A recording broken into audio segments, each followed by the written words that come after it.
ಶೋಭಾನವೆನ್ನಿರಿ ಸುರರೋಳು ಸುಬಗನಿಗೆ ಶೋಭಾನವೆನ್ನಿ ಸುಗುಣನಿಗೆ ಶೋಭಾನವೆನ್ನಿರಿ ತ್ರಿವಿಕ್ರಮರಾಯಂಗೆ ಶೋಭಾನವೆನ್ನಿರಿ ಸುರಪ್ರಿಯಗೆ. ಹೇ ಶ್ರೀಹರಿಯೇ, ನೀನು ಸಗುಣ ನಿರ್ಗುಣನೂ ಹೌದು, ಸಕಲ ಕಲ್ಯಾಣ ಗುಣಪೂರ್ಣನೂ ಹೌದು, ದೇವದೇವನೂ ಹೌದು, ತ್ರಿವಿಕ್ರಮ ಸ್ವರೂಪಿಯೂ ಆಗಿರುವೆ. ನಿನ್ನನ್ನು ಸ್ತುತಿಸಿ ನಮಗೆ ಮಂಗಳವನ್ನುಂಟು ಮಾಡಲೆಂದು ಪ್ರಾರ್ಥಿಸಿದೆವು. ಹೀಗೆ ಮಂಗಳ ಪದವನ್ನು ಹಾಡಿ ಶ್ರೀ ವಾದಿರಾಜರು ಮುಂದುವರಿಯುತ್ತಿದ್ದಾರೆ. ಒಬ್ಬ ನಾಮಗ ಮತ್ತೊಬ್ಬ ನಾವಗ ಮೊಮ್ಮಗ ಒಬ್ಬ ನಾವನಿಗೆ ಶಯನಾಯ ಒಬ್ಬ ನಾವಗ ಪುರುವ ಮತ್ತಿಬ್ಬ ರಾವನಿಗಂಜಿ ಅಬ್ಬರದಲ್ಲಾವಗ ಸುಳಿವರು. ಪರಮಾತ್ಮನ ಮಗನು ಬ್ರಹ್ಮ, ರುದ್ರನು ಮೊಮ್ಮಗ.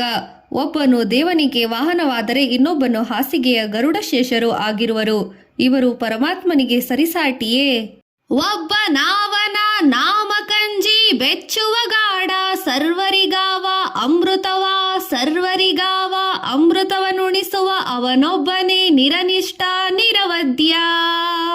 ರಮಾದೇವಿಯವರು ಈ ನ್ಯೂನ್ಯತೆಗಳಿರುವವರನ್ನು ಹೇಳಲು ಇನ್ನೂ ಮುಂದುವರಿಸುತ್ತಾಳೆ. ಒಬ್ಬ ಕಲಿಯುವ ಪರಮಾತ್ಮನ ಹೆಸರು ಹೇಳಿದರೆ ಬೆಚ್ಚಿ ಬೀಳುತ್ತಾನೆ. ಯಾವನು ಸರ್ವ ಸಜ್ಜನರಾದವರಿಗೆ ಮೋಕ್ಷ ಕೊಡುವನೋ ಆ ಶ್ರೀಹರಿಯೊಬ್ಬನೇ ನಿರ್ದೋಷಿ. ಅವನು ತನಗೆ ಅಪ್ರಿಯವಾದ ಗುಣಗಳನ್ನು ಎಂದೂ ಹೊಂದದವನು. ನಿರನಿಷ್ಠ ನಿರವದ್ಯ ಎಂಬ ಶ್ರುತ್ಯರ್ಥವ ವರೆದು ನೋಡಲು ನರಹರಿಗೆ ನರಕಯಾತನೆ ಸಲ್ಲ ದುರಿತಾದಿ ದೂರನಿಗೆ ಮರುಳ ಮನಬಂದಂತೆ ನುಡಿಯದಿರು. ಶ್ರುತಿಗಳು ಭಗವಂತನನ್ನು ಅಪ್ರಿಯ ರಹಿತನೆಂದು ಹೇಳುತ್ತವೆ. ಅವನು ಅಸ್ವಾತಂತ್ರ್ಯ, ಅಜ್ಞಾನ, ದುಃಖವೇ ಮೊದಲಾದ ದೋಷಗಳಿಲ್ಲದವನು. ಇಂತಹ ನರರಿಗೆ ನರಕಯಾತನೆ ಸಂಭವಿಸುವುದಿಲ್ಲ. ಪಾಪಗಳು ಅವನ ಹತ್ತಿರವೂ ಸುಳಿಯುವುದಿಲ್ಲ. ಹೇ ಮರುಳ ಮನವೇ, ಮನಬಂದಂತೆ ನುಡಿಯಬೇಡ. ಒಂದೊಂದು ಗುಣಗಳು ಇದ್ದಾವು ಇವರಲ್ಲಿ ಸಂತಣಿಸಿವೆ ಬಹುದೋಷ. ಕುಂದೆಳ್ಳಷ್ಟಿಲ್ಲದ ಮುಕುಂದನೆ ತನಗೆಂದು ಇಂದಿರೇಪತಿಯ ನೆನೆದಳು. ಈವರೆಗೆ ತಿಳಿಸಿದವರಲ್ಲಿ ಎಷ್ಟೇ ಗುಣಗಳಿದ್ದರೂ ಬಹಳ ದೋಷಗಳೇ ತುಂಬಿದೆ. ಆದರೆ ಒಂದೂ ಕುಂದು ಕೊರತೆಯಿಲ್ಲದೆ ಮೋಕ್ಷದಾಯಕನಾದ ಶ್ರೀಹರಿಯೇ ತನಗೆ ಪತಿಯಾಗಲು ತಕ್ಕವನು ಎಂದು ಲಕ್ಷ್ಮಿಯು ಶ್ರೀಹರಿಯನ್ನು ಸ್ಮರಿಸಿದಳು. ದೇವರ್ಷಿ ವಿಪ್ರರ ಕೊಂದು ತನ್ನುದರದೊಳಿಟ್ಟು ತಿವಿದ ಹರಿಗೆ ದುರಿತವ ಭಾವಾಜ್ಞರೆಂಬೈ ಆಲದೆಲೆಯ ಮೇಲೆ ಶಿವನ ಲಿಂಗವ ನಿಲ್ಲಿಸುವರೇ. ದೇವತೆಗಳು, ಋಷಿಗಳು, ಬ್ರಾಹ್ಮಣರು ಎಂಬ ಭೇದವಿಲ್ಲದೆ ಸರ್ವರನ್ನು ಪ್ರಳಯ ಕಾಲದಲ್ಲಿ ಕೊಂದು ತನ್ನ ಹೊಟ್ಟೆಯಲ್ಲಿ ತುಂಬಿಟ್ಟುಕೊಳ್ಳುವ ಶ್ರೀಹರಿಗೆ ಜ್ಞಾನಿಗಳು ನಿರ್ದೋಷಿ ಎಂದು ಹೇಳುವರು. ಅಂತಹ ವಟಪತ್ರಶಾಹಿಯಾಗಿ ಪವಡಿಸುತ್ತಿರುವವನ ಸ್ಥಳದಲ್ಲಿ ಯಾರಾದರೂ ಶಿವನ ಲಿಂಗವನ್ನು ತಂದು ಆರಾಧಿಸುವರೇ? ಹಾಸೇವು ತೃಷೆ ಜನನ ಮರಣ ರೋಗ ರುಚಿನಗಳೆಂಬ ಅಸುರ ಪಿಶಾಚಿಗಳ ಭಯವೆಂಬ ವ್ಯಸನ ಬರಬಾರದು ಎಂಬ ನಾರಾಯಣನಿಗೆ ಪಶು ಮೊದಲಾಗಿ ನೆನೆಯಲು. ಶ್ರೀಮನ್ನಾರಾಯಣನಿಗೆ ತನ್ನ ಭಕ್ತರು ಎಂದರೆ ಬಹಳ ಪ್ರೀತಿ. ಭಕ್ತರಿಗೆ ಹಸಿವು, ಬಾಯಾರಿಕೆ, ಮುಪ್ಪು, ಮರಣ, ರೋಗಾದಿಗಳು ಬರಬಾರದೆಂದು ಆಶಿಸುವ ಶ್ರೀಹರಿಯನ್ನು ಪಶುಗಳಂತಿರುವ ಅಜ್ಞಾನಿಗಳಾಗಲಿ ಮೃಗಗಳಾಗಲಿ ಸ್ಮರಿಸುವುದೇ ಇಲ್ಲ. ತಮ್ಮನ್ನು ಕಾಯಲು ಶ್ರೀಹರಿಯೊಬ್ಬನೇ ಇದ್ದಾನೆ ಎಂಬ ಸ್ಮರಣೆಯೇ ಅವರಿಗಿಲ್ಲ. ತಾ ದುಃಖಯಾದರೆ ಸುರರಾಶಿಯ ಕಳೆದು ಮೋದವಿದುಕಕ್ಕೆ ಧರಿಗಾಗಿ ಮಾಧವ ಬಾಹನೆ ಕೆಸರಳು ಮುಳುಗಿದ ಬಾದಿಪ ಕೆಸರ ಬಿಡಿಸುವನೇ. ದೈತ್ಯರ ಬಾಧೆಯನ್ನು ನಿವಾರಿಸಲು ಪರಮಾತ್ಮನು ವರಾಹಾದಿ ರೂಪವನ್ನು ತಾಳಿದನು. ದೇವತೆಗಳ ದುಃಖವನ್ನು ಕಳೆದನು. ಭಕ್ತರನ್ನು ಸಂಸಾರವೆಂಬ ಭವಬಂಧನದಿಂದ ಬಿಡಿಸಿದನು. ಬೊಮ್ಮನಾಲಯದಲ್ಲಿ ಇದ್ದವಗೆ ಲಯ ಉಂಟೆ, ಜನ್ಮ ಲಯವಿಲ್ಲದವನಿಗೆ ಅಮ್ಮಿಯನ್ನುಳಿಸಿದ ಯಶೋದೆಯಾಗಿದ್ದಳೆ ಅಮ್ಮ ಇವಗೆ ಹಸಿದೃಷ್ಟೆಯುಂಟೆ. ಮೊಲೆ ಹಾಲನ್ನು ಉಣಿಸಿದ ಮಾತ್ರಕ್ಕೆ ಯಶೋದಾದೇವಿಯು ಹಡೆದ ತಾಯಿಯಾಗಿರಲು ಸಾಧ್ಯವೇ? ಇಲ್ಲ. ಸತ್ಯಲೋಕದಲ್ಲಿ ವಾಸವಾಗಿರುವ ಶ್ರೀಹರಿಗೆ ಜನನ ಮರಣಗಳುಂಟೆ? ಆಗ ಭಕ್ಷ್ಯ ಭೋಜವಿತ್ತು ಪೂಜಿಸುವ ಯೋಗಿಗೆ ಉಂಟೆ ಧನಧಾನ್ಯ. ಆಗ ದೊರಕೊಂಬುದೇ ಪಾಕ ಮಾಡುವ ವೈನಿಮ ತಾಗಲೆಲ್ಲೇಹುದು ವಿಚಾರಿಸಿರೋ. ಭಗವಂತನು ಸ್ವಯಂ ಪೂರ್ಣನು. ಅವನಿಗೆ ಅಡುಗೆ ಮಾಡಲು ಅಗ್ನಿ ತಾನೇ ಯಾಕೆ ಬೇಕು? ಆದರೆ ಮೂಲ ರೂಪದಲ್ಲಿರುವ ಆದಿನಾರಾಯಣನಿಗೆ ಭಕ್ಷ್ಯ ಭೋಜನಗಳನ್ನು ಕೊಡುವವರು ಯಾರು? ಶ್ರೀಹರಿಗೆ ಯಾವುದೋ ಬೇಡ. ಭಕ್ತರು ಭಕ್ತಿಯಿಂದ ತನ್ನನ್ನು ಸ್ಮರಣೆ ಮಾಡಿದರೆ ಸಾಕು, ತೃಪ್ತನಾಗುವ ಶ್ರೀಹರಿ ನಮ್ಮವನು. ರೋಗವನಿವ ವಾತ ಪಿತ್ತ ಶ್ಲೇಷ್ಮ ಆಗ ಕೊಡುವುದೇ ರಮೆಯೊಡನೆ, ಭೋಗಿಸುವವಗೆ ದುರಿತವ ನೆನೆವರೆ ಈ ಗುಣನಿಧಿಗೆ ಎಣೆಯುಂಟೆ. ಶ್ರೀಹರಿಯು ಸ್ವಯಂಪೂರ್ಣ ಹಾಗೂ ಸ್ವತಂತ್ರ ಸ್ವರತನಾಗಿದ್ದಾನೆ. ರಮೆಯೊಡನೆ ಕ್ರೀಡಿಸುವುದು ಆತನ ಕ್ರೀಡೆ ಮಾತ್ರ. ಶ್ರೀಹರಿಯು ರೋಗ ರುಚಿನ ದೋಷಗಳಿಂದ ದೂರವಾಗಿದ್ದಾನೆ. ರಮೇ ದೇವಿಯರನ್ನಪ್ಪಿಕೊಂಡಿಬ್ಬುದು ರಮೆಯ ರಸಿಗೆ ರತಿ ಕಾಣಿರೋ, ಅಮೋಘ ವೀರ್ಯವು ಚಲಿಸಿದರೆ ಪ್ರಳಯದಲ್ಲಿ ಕುಮಾರರ ಯಾಕೆ ಜನಿಸರು. ಪರಮಾತ್ಮನಿಗೆ ಸಾಮಾನ್ಯರಂತೆ ಸ್ತ್ರೀ ಸುಖದ ಅಗತ್ಯವಿಲ್ಲ. ಶ್ರೀದೇವಿ ಭೂದೇವಿಯವರಿಂದ ಆಲಂಕಿತನಾದರೂ ಇತರೆ ಜೀವಿಗಳಂತೆ ಪರಮಾತ್ಮನ ವೀರ್ಯದಿಂದ ಸೃಷ್ಟಿ ಆಗುವುದಿಲ್ಲ, ಅವನ ಸಂಕಲ್ಪ ಮಾತ್ರದಿಂದ ಆಗುವುದು. ಏಕತ್ರ ನಿರ್ಣಿತ ಶಾಸ್ತ್ರಾಸ್ತ್ರ ಪರತ್ರಾಪಿ ಬೇಕೆಂಬ ನ್ಯಾಯವ ತಿಳಿದುಕೋ, ಶ್ರೀಕೃಷ್ಣನೊಬ್ಬನೇ ಸರ್ವದೋಷಕ್ಕೆ ಸಿಲುಕದವನೆಂಬುದು ಸಲಹಲಿಕ್ಕೆ. ಭಗವಂತನು ಸ್ವತಂತ್ರ, ಎಲ್ಲಾ ಕಡೆ ವ್ಯಾಪಿಸಿದ್ದಾನೆ, ಸರ್ವವ್ಯಾಪಿ ಮತ್ತು ಸಕಲ ಶಾಸ್ತ್ರಗಳು ಸಾರುತ್ತವೆ. ಶ್ರೀಹರಿಯು ದೋಷರಹಿತನು, ದೋಷಗಳಿಂದ ಮುಕ್ತ ಎನ್ನುತ್ತದೆ ಶಾಸ್ತ್ರ. ಎಲ್ಲಾ ಜಂಗವ ನುಂಗಿ ದಕ್ಕಿಸಿಕೊಂಡವಗೆ ಸಲ್ಲದು ರೋಗ ರುಚಿನವು, ಬಲ್ಲ ವೈದ್ಯರ ಕೇಳಿ ಅರ್ಜಿತ ಮೂಲವಲ್ಲ ಇಲ್ಲ ಸಮಸ್ತ ರುಚಿನವು. ಲಯರೂಪಿಯಾಗಿ ಸಮಸ್ತ ಜಗತ್ತನ್ನು ನುಂಗಿದವನಿಗೆ ರೋಗಗಳ ಬಾಧೆ ಇದೆ ಎಂದರೆ ಹಾಸ್ಯಾಸ್ಪದವಲ್ಲವೇ? ಜ್ಞಾನಿಗಳು ತಿಳಿಸಿ ಹೇಳಬೇಕು. ಇಂಥ ಮೂರುತಿಯ ಒಳಗೊಬ್ಬ ನರಕ, ಬಹುಭ್ರಾಂತ ನೀನೆಲ್ಲೆಂಬುದು ತೋರಿಸುವೆಲು. ಸಂತೆಯ ಮರಳು ಹೋಗಲು ನಿನ್ನ ಮಾತು, ಸಂತರು ಕೇಳಿ ಸೊಗಸರು. ಪರಮಾತ್ಮನಿಗೆ ನರಕಯಾತನೆ, ಮಾನವರಂತೆ ರೋಗ ರುಚಿನಗಳು ಇವೆ ಎಂದರೆ ಹುಚ್ಚರು ಮಾತನಾಡಿದಂತಾಯಿತು. ಸಂತರಿಗೆ ಕೇಳಿ ತಿಳಿದುಕೊಳ್ಳಬೇಕು. ಶ್ರೀನಾರಾಯಣ ಜನನಿ ಜನಕರು ನಾನೆಂಬವಾದ ನಡೆಯದು, ಜಾಣರದರಿಂದರಿಯದ ಮೂಲ ರೂಪವ ತೋರಿ ಶ್ರೀ ನರಸಿಂಹ ಅವತಾರವ. ಶ್ರೀಮನ್ನಾರಾಯಣನಿಗೆ ತಂದೆ ತಾಯಿ ಯಾರೂ ಇಲ್ಲ ಎಂದು ಹೇಳಿದರೆ ಕೇಳಿದರೆ ಹಾಸ್ಯಾಸ್ಪದವಲ್ಲವೇ? ಹಾಗೆ ಕಂಬದಿಂದ ಉದ್ಭವಿಸಿದ ನರಸಿಂಹನಿಗೆ ತಂದೆ ತಾಯಿ ಯಾರೆಂಬುದು ಹೇಳು. ಅಂಬುದಿಯ ಉದಕದಲ್ಲಿ ಒಡೆದು ಮೂಡಿದ ಕೂರ್ಮನೆಂಬ ಶ್ರೀಹರಿಯ ಪಿತನಾರು ಎಂಬ ಶ್ರೀಹರಿಯ ಪುತನಾರು, ಅದರಿಂದ ಸ್ವಯಂಭುಗಳೆಲ್ಲ ಅವತಾರ. ಕೂರ್ಮಾವತಾರಿಯಾಗಿ ಸಾಗರದಲ್ಲಿ ಕಾಣಿಸಿಕೊಂಡ ಶ್ರೀಹರಿಗೆ ತಂದೆ ತಾಯಿ ಯಾರು? ಭಗವಂತನಿಂದಲೇ ಸ್ವಯಂಭೂ ಬ್ರಹ್ಮ ರುದ್ರಾದಿ ದೇವತೆಗಳು ಅವತರಿಸಲಿಲ್ಲವೇ? ದೇವಕಿಯ ಗರ್ಭದಲ್ಲಿ ದೇವನವತರಿಸಿದ ಭಾವವನ್ನು ಎಲ್ಲ ವಿವೇಕಿಗಳು ವಸುದೆಯೊಳಗೆ ಕೃಷ್ಣಗೆ ಜನ್ಮವ ಆವ ಪರಿಯಲ್ಲಿ ನುಡಿಯುವಿಯೋ? ಪರಮಾತ್ಮನ ಮಹಿಮೆಯನ್ನು ಶ್ರೀಕೃಷ್ಣನು ದೇವಕಿಯ ಗರ್ಭದಲ್ಲಿ ಜನಿಸಿದನು ಎಂಬ ಬಲ್ಲ ಜ್ಞಾನಿಗಳ ಮಾತಿನಿಂದ ತಿಳಿದಿದೆ. ಆದರೆ ಭೂಲೋಕದಲ್ಲಿ ಕೃಷ್ಣನಿಗೆ ಗರ್ಭವಾಸವಿತ್ತು ಎಂದು ಹೇಗೆ ಹೇಳಲು ಸಾಧ್ಯ? ಆಕಳಿಸುವಾಗ ಯಶೋದಾದೇವಿಗೆ ದೇವ ತನ್ನೊಳಗೆ ಹುದುಗಿದ, ಭುವನವೆಲ್ಲವ ತೋರಿದುದಲ್ಲವೇ ಆ ವಿಷ್ಣು ಗರ್ಭದೊಳಗಡುವನೇ. ಶ್ರೀ ವಿಷ್ಣು ನಾರಾಯಣ ಯಶೋದೆಗೆ ತನ್ನ ಪುಟ್ಟ ಬಾಯಿಯೊಳಗೆ ಸಮಸ್ತ ಬ್ರಹ್ಮಾಂಡವನ್ನೇ ತೋರಿಸಿದ. ಅಂತಹ ವಿಷ್ಣುವಿಗೆ ಗರ್ಭವಾಸ ಉಂಟೆ? ಆನೆಯ ಮ್ಯಾನದಲ್ಲಿ ಅಡಗಿಸಿದವರುಂಟೆ ಅನೇಕ ಕೋಟಿ ಅಚಾಂಡವ, ಅಣುರೇಣು ರೂಪದಲ್ಲಿ ಆಳದ ಶ್ರೀಹರಿಯ ಜನನಿ ಜಠರವು ಒಳಗೊಂಬುದೇ. ಅನಂತ ಕೋಟಿ ಬ್ರಹ್ಮಾಂಡ ನಾಯಕನಾದ ಅಣುರೂಪದಲ್ಲಿ ತನ್ನಲ್ಲಿ ಅಡಗಿಸಿಕೊಂಡಿರುವ ಶ್ರೀಹರಿಗೆ ಗರ್ಭವಾಸ ಇರಲು ಸಾಧ್ಯವೇ? ಆನೆಯನ್ನು ಪಲ್ಲಕ್ಕಿಯಲ್ಲಿ ಕೂಡಿಸಲು ಸಾಧ್ಯವೇ? ಅದರಿಂದ ಕೃಷ್ಣನಿಗೆ ಜನ್ಮವೆಂಬುದು ಸಲ್ಲ ಮದನನಿವನ ಕುಮಾರನು, ಕದನದಿಗಳಿಗಳ ಇವನೆದೆಗೆ ಸಿಗುವ ಸುಧನದಿರಿಗಿವನೆಂದು ಸಿಲುಕುವನೇ. ಶ್ರೀಕೃಷ್ಣನು ತಾಯಿ ತಂದೆಗಳಿಂದ ಹುಟ್ಟುತ್ತಾನೆ ಎಂಬುದು ಸಲ್ಲದು.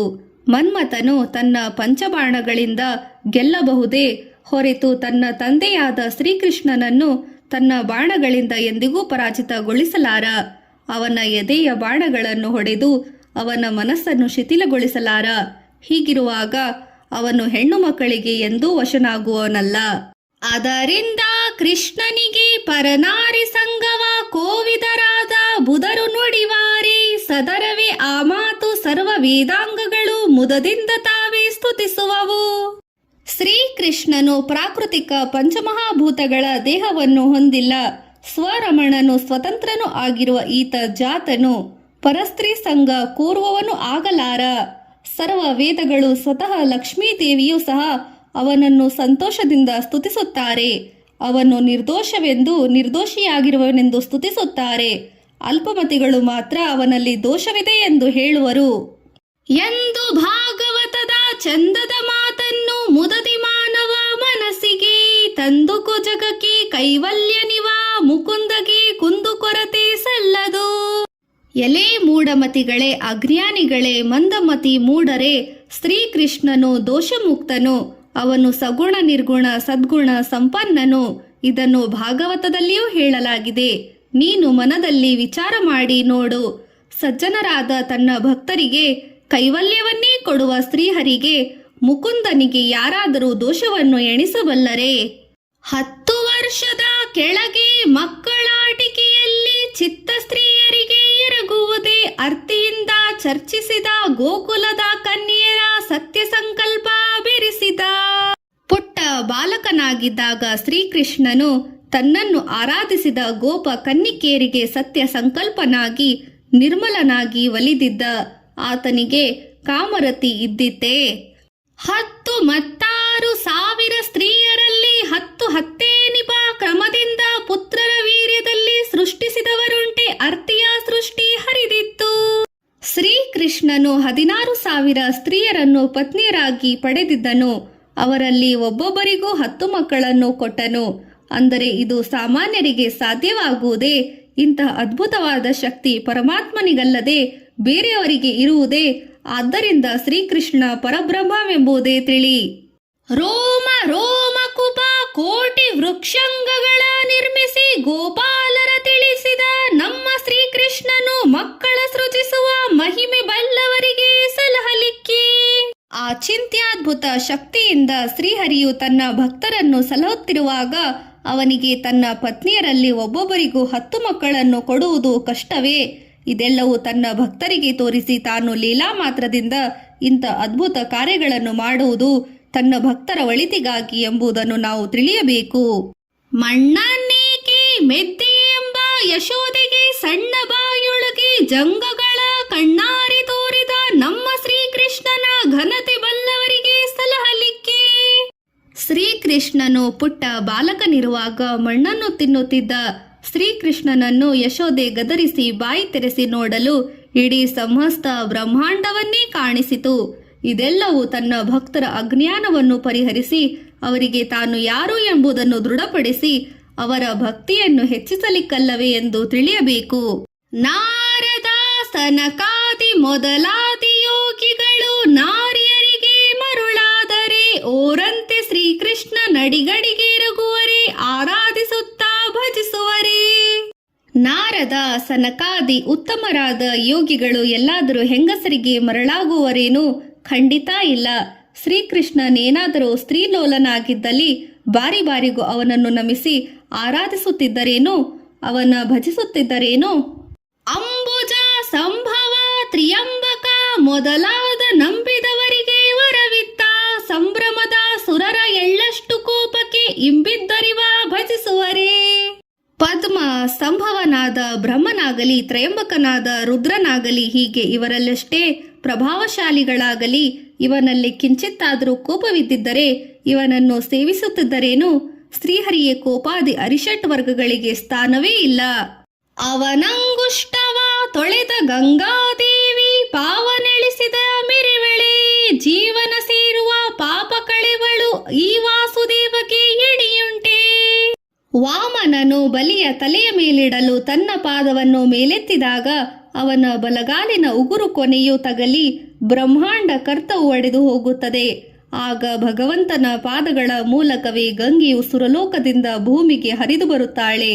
ಶ್ರೀಹರಿಯ ಪಾದಗಳ ಮಹಿಮೆಯಿಂದಲೇ ಗಂಗೆಗೆ ಪಾಪನಾಶಿನಿ ಎಂದು ಸಹ ಕರೆಯುತ್ತಾರೆ. ಇಂತಹ ಮಹಿಮೆ ಶ್ರೀಹರಿಗಲ್ಲದೆ ಯಾರಿಗೆ ಸಾಧ್ಯ? ಈತನಿಗೆ ಸರಿಸಾಟಿ ಯಾರೂ ಇಲ್ಲ. ಕಿಲ್ಬಿಷವಿದ್ದರೆ ಅಗ್ರಪೂಜೆಯನ್ನು ಸರ್ವರಾಯರ ಸಭೆಯೊಳಗೆ ಉಬ್ಬಿದ ಮನದಿಂದ ಧರ್ಮಜ ಮಾಡುವ ನೆಲೆ ಕೊಬ್ಬವಿತರಲು ಪರವಾದಿ. ಶಿಶುಪಾಲ ಶಿಶುಪಾಲನ ಪಾಪದ ಕೊಡ ತುಂಬಿದ್ದರಿಂದ ಅವನನ್ನು ತನ್ನ ಚಕ್ರದಿಂದ ಶ್ರೀಕೃಷ್ಣ ಸಂಹರಿಸುತ್ತಾನೆ. ನಂತರ ಧರ್ಮರಾಜನು ರಾಜಸೂಯ ಯಾಗದ ಅಗ್ರಪೂಜೆಯನ್ನು ಸಂತಸದಿಂದ ಶ್ರೀಕೃಷ್ಣನಿಗೆ ಮಾಡಿಸುತ್ತಾನೆ.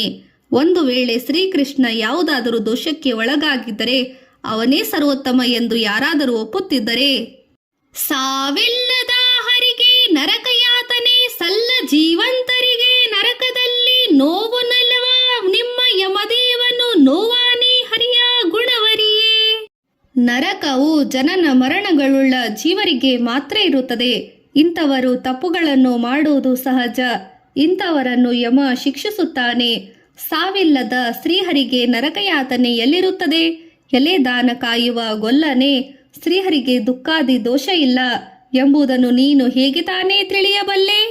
ನರಕವಾಳುವ ಯಮಧರ್ಮರಾಯ ತನ್ನ ನರ ಜನ್ಮದೊಳಗೆ ಪೊರಳಿಸಿ ಮರಳಿ ತನ್ನರಕದಲ್ಲಿ ಪೊರಳಿಸಿ ಕೊಲುವನು ಕುರು ನಿನ್ನ ಕುಹಕ ಕೊಳದಲ್ಲಿ.